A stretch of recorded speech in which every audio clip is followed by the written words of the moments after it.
जय जगन्नाथ पिला माने समस्त को स्वागत। आज वीडियो रे चतुर्थ श्रेणी नुआ साहित्य बहिर पाठ 4 जय राजगुरु ए चैप्टर टिरो प्रश्न उत्तर गुडिक आज वीडियो रे आलोचना करबा। आस कथा हेबा। 1 नंबर गजपति काहार परामर्श रे शासन कार्य परिचालना करुथिले। उत्तर गजपति तांकर कुल पुरोहित जय राजगुरु परामर्श रे शासन कार्य परिचालना करुथिले। 2 नंबर इंग्रेज माने क्यों राजा को निज अधीन रे रखिबा को चाहुथिले। उत्तर इंग्रेज माने गजपति मुकुंद देव को निज अधीन रे रखिबा को चाहुथिले। 3 नंबर ओडिया पाइक मानकर नेता किए थिले। उत्तर ओडिया पाइक मानकर नेता जय राजगुरु थिले। 4 नंबर ओडिया पाइक माने काहा आगरे बेसी दिन लड़ी पारिले नहीं। उत्तर ओडिया पाइक माने शत्रुर गुलीगोला तोप कमान आगरे बेसी दिन लड़ी पारिले नहीं। 5 नंबर जय राजगुरु को केउठी ओ किपरि फांसी दिया जायथिला। उत्तर जय राजगुरु को मेदिनीपुर निकट रे थिबा बाघी तोटा नालकूल रे थिबा एक झंकालिया बरगछर 2 डाल को एकाठी बांधी सेथिरे तांको 2 गोड़ को बांधी दिया गला। तापरे सेही बर डालर 2टी को फिटाई दिया जाय तांको फांसी दिया जायथिला। भाषार कथा पढ़ बुझ और लेख। 1 नंबर निम्नलिखित शब्द को व्यवहार करी गोटे गोटे सार्थक वाक्य गढ़। गजपति पाइक परामर्श आदेश गौरव बेपारी बलिदान एई शब्द गुडी को लेके हमें वाक्य गठन करिबा। प्रथमे गजपति गजपति महाराजा ओडिशार गौरव। तुम माने एई भली वाक्य गठन कर देबो। पाइक वीर पाइक माने देश मातृका पई युद्ध करुथिले। परामर्श बड़ मानक परामर्श मानि चलिबा उचित। आदेश सैनिक माने सेनापति आदेश पालन कले। तापरे गौरव कोणार्क मंदिर ओडिशार अमूल्य गौरव। बेपारी बेपारी जनक शहर को व्यापार करबा को जाइछंती। शेषरे अछि बलिदान देशर स्वाधीनता पई संग्रामी माने बलिदान देइछंती। 2 नंबर निम्नलिखित शब्द गुडिकर विपरीत अर्थबोधक शब्द कुह और लेख। तो विपरीत शब्द लेखिबा। राजी राजी रो पिला माने कोन हेबो विपरीत हे जिवो अराजी हला। तापरे कठिन कठिन रो कोमल। तापरे साहसी साहसी रो भीरु हला साहसी रो भीरु। दोष दोषर निर्दोष लिखि परिबो बा गुण मध्ये लिखि परिबो हला। नि दो स बा गुण दुइटरु जे कोनोसी गोटे लिखले भी ठीक हेबो। तापर देखो हारिबा। तो हारिबार पिला माने विपरीत कोन होबो अपोजिट वर्ड कोन होबो जितिबा। हारिबार जितिबा। तापर शेष शेषर आरंभ आरंभ शेष हला। एई भली भाबरे कोन करिवो विपरीत अर्थबोधक शब्द गुडी का लिखि देबो। 3 नंबर चित्र देखि प्रथमे चिन्ह और तांकर नाम लेख। तो पिला माने एई चित्र सब देखि कि से मानु को चिन्हबा एवं नाम लिखिबा। तो पिला माने एई चित्रटी कहार ना ये होछंती वीर सुरेंद्र साय लिखि दबो। वीर सुरेंद्र साय हला। ए चित्रटी होचंती वीर सुरेंद्र सायकर। तापर पिला माने एपटे डाहाण पटे किए अछंती ए होचंती जय राजगुरु लिखि दबो। जय राजगुरु हला। ए बॉक्स मध्य रे सुंदर सुंदर अक्षर करिकि लिखि दबो हला। तापर ए चित्रटी पिला माने कहार ये होचंती मुकुंद देव। गजपति मुकुंद देव हला लिखि दबो मुकुंद देव हला।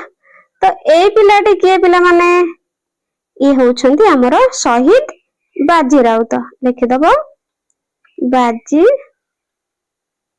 राउत बुझि पारिलो आगु को जिबा तापर देखो आस उत्तर लेखिबा 1 नंबर मुकुंद देव किए उत्तर ओडिशार शेष स्वाधीन हिंदू राजा हेउछंती मुकुंद देव 2 नंबर जय राजगुरु किए उत्तर जय राजगुरु गजपति मुकुंद देवंकर कुल पुरोहित थिले तो जय राजगुरु पिला माने किए थिले ना गजपति मुकुंद देवंकर कुल पुरोहित मन रखिबो तो मानकर परीक्षा रे क्वेश्चन मध्ये एगुडी को आसीबो नंबर 3 खोर्धा वीर मानकु कोन डका जाउथिला तो पिला माने एठी देखो डका जाइथिले भूल अछि डका जाउथिला हला तो एहार उत्तर करबा खोर्धा वीर मानकु पाइक बोली डका जाउथिला नंबर 4 खोर्धा वीर केउ अस्त्र नै लडुथिले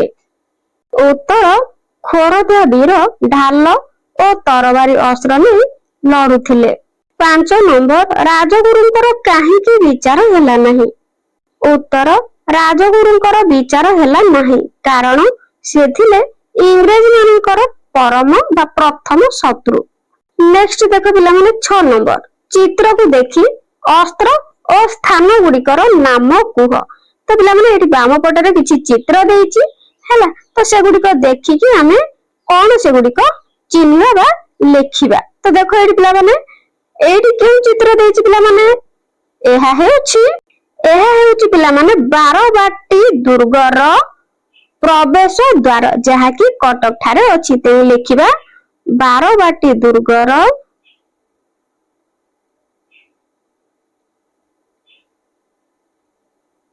प्रवेश द्वार हला ए बोल भाबरे लेखियो एटा केउटी अछि पिला माने ते माने जानिथिबो एहा होछि कटक ठारे अछि बुझि पारिलो तापर देखो पिला माने द्वितीय चित्र रे कोन देइछि आ द्वितीय चित्र रे देइछि एहा होछि खोर्धा गडर भग्नावशेष हला लेखिबो खोर्धा गडर हला भग्नावशेष हला ए भली भाबरे देखिबो तापर देखो पिला माने तृतीय चित्र आमे मध्य बही रे देखिचे तो एई चित्रटी पिला माने तार ना ए हेउची मेदिनीपुर रो सेही ऐतिहासिक बरगछ कोन जेठारे जयराज गुरु को शहीद दिया जायथिला बुझला तो देखो एहा लेखिबा मेदिनीपुर रो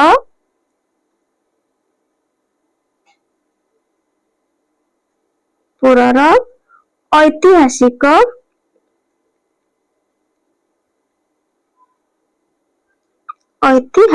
बरगछ हला बर गछ तापर देखो पिला माने एहा तू माने जानिथिबो एहा होची कोन खंडा आ एहा होची ढाल तो ए गोलटा होची ढाल एहा होची खंडा तो लेखिबा खंडा ओ ढाल बुझि पारिलो ए भली भाबरे लेखिबो डाहाण पटे चित्र देखिकी तापर देखो पिला माने आस चिंता करिबा ओ लेखिबा 1 नंबर किए काहाकू कहिचंती तो पिला माने करे मुकुंद देवंकु शीघ्र मुक्त कर तो ए कथा पिला माने किए कहिचंती इंग्रज माने जेतबेले कोन करथिले मुकुंद देवंकु बंदी करि नै जायथिले तो सेतेबेले जय राजगुरु ए कथा कहिथिले तेनु किए कहिथिले ना जय राजगुरु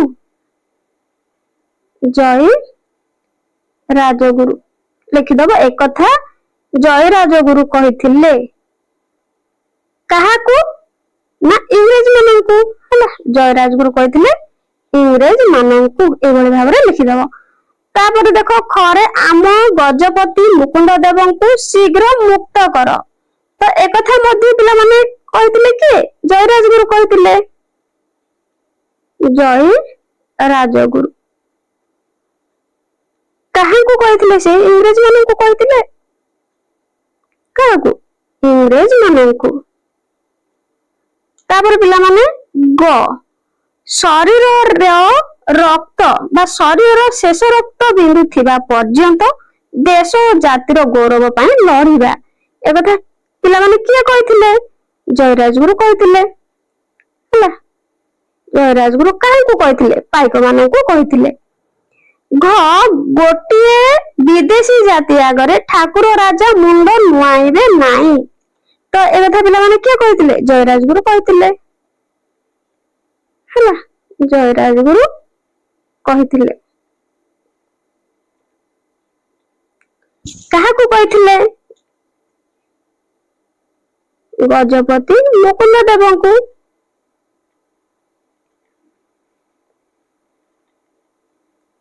ଏଠାରେ କାହା ଉଦ୍ଦେଶ୍ୟରେ କହିଥିଲେ? ନା ଇଂରେଜ ମାନଙ୍କୁ କହିଥିଲେ ହେଲା, ଯେ ଗୋଟିଏ ବିଦେଶୀ ଜାତି ଆଗରେ ଆମର ଠାକୁର ରାଜା ମୁଣ୍ଡ ନୁଆଇବେ ବୋଲି ନାହିଁ। ତାପରେ 2 ନମ୍ବର, ଓଡିଶାର 4 ଜଣ ସ୍ୱାଧୀନତା ସଂଗ୍ରାମୀଙ୍କ ନାମ ଲେଖ। ତ ଓଡିଶାର 4 ଜଣ ସ୍ୱାଧୀନତା ସଂଗ୍ରାମୀଙ୍କ ନାମ ଲେଖିବା। ପ୍ରଥମେ ଲେଖିବା ଜୟୀରାଜଗୁରୁ, ଜୟୀରାଜଗୁରୁ। ତାପରେ ବକ୍ସି ଜଗବନ୍ଧୁ, ବକ୍ସି ଜଗବନ୍ଧୁ। ତାପରେ 3 ରେ କଣ? ବୀର ସୁରେନ୍ଦ୍ର ସାୟ, ବୀର ସୁରେନ୍ଦ୍ର ସାୟ। ତାପରେ ପିଲାମାନେ 4 ରେ ଲେଖିବା ବାଜି ରାଉତ ହେଲା, ବାଜି ରାଉତ ଏଇଭଳି ଭାବରେ ଲେଖିବା। ତାପରେ ଦେଖ 3 ନମ୍ବର, ସରଳ ଭାଷାରେ ବୁଝାଇ ଲେଖ। କ ବରଂ ଏ ଶରୀରରେ ଶେଷ ରକ୍ତବିନ୍ଦୁ ଥିବା ପର୍ଯ୍ୟନ୍ତ ଦେଶ ଓ ଜାତିର ଗୌରବ ପାଇଁ ଲଢେଇ କରିବା। ଉତ୍ତର, ଦେଶଭକ୍ତ ଜୟୀରାଜଗୁରୁ ଗଜପତିଙ୍କୁ କହିଥିଲେ ଯେ ଗୋଟିଏ ବିଦେଶୀ ଜାତି ଆଗରେ ଠାକୁର ରାଜା ମୁଣ୍ଡ ନୁଆଇବେ ନାହିଁ, ତାହେଲେ ଓଡିଆ ଜାତି ଓ ଶ୍ରୀ ଜଗନ୍ନାଥଙ୍କ ଗୌରବ ରହିବ ନାହିଁ, ବରଂ ଶରୀରର ଶେଷ ରକ୍ତବିନ୍ଦୁ ଥିବା ପର୍ଯ୍ୟନ୍ତ ଦେଶର ଓ ଜାତିର ଗୌରବ ପାଇଁ ଲଢେଇ କରିବା। ଖ ଆଜି ବି ଓଡିଆ ଜାତି ବୀର ଜୟୀରାଜଗୁରୁଙ୍କ ବଳିଦାନର ଅମର କାହାଣୀକୁ ମନେ ରଖିଛି, କେବେ ଭୁଲି ପାରିବ ନାହିଁ ସେ ଅମର ଜୟୀରାଜଗୁରୁଙ୍କୁ। ଉତ୍ତର, ଇଂରେଜ ମାନେ କୌଶଳ କରି ଜୟୀରାଜଗୁରୁଙ୍କୁ ବନ୍ଦୀ କଲେ। ତାଙ୍କ ଅପରାଧର ବିଚାର ନ କରି ମେଦିନୀପୁର ନିକଟରେ ଥିବା ବାଘିତୋଟା ନାଳ କୂଳରେ ଥିବା ଏକ ଝଙ୍କାଳିଆ ବରଗଛର 2 ଡାଳକୁ ଏକାଠି ବାନ୍ଧି ସେଥିରେ ତାଙ୍କ 2 ଗୋଡକୁ ବାନ୍ଧି ଦେଇ ସେଇ ବର ଡାଳକୁ ଫିଟାଇ ଦେଲେ। ଏଥିରେ ଜୟୀରାଜଗୁରୁଙ୍କ ଶରୀର 2 ଫାଳ ହୋଇଗଲା। ବୀର ରକ୍ତରେ ଦେଶର ମାଟି ଓଦା ହୋଇଗଲା। ଆଜି ବି ବାଘିତୋଟା ଅଛି, ଫାଶିଦିଆ ବରଗଛ ବି ଅଛି, ଆଉ ଓଡିଆ ଜାତି ଆଜି ବି ଜୟୀରାଜଗୁରୁଙ୍କ ବଳିଦାନର ଅମର କାହାଣୀକୁ ମନେ ରଖିଛି। ତୁମ ପାଇଁ କାମ।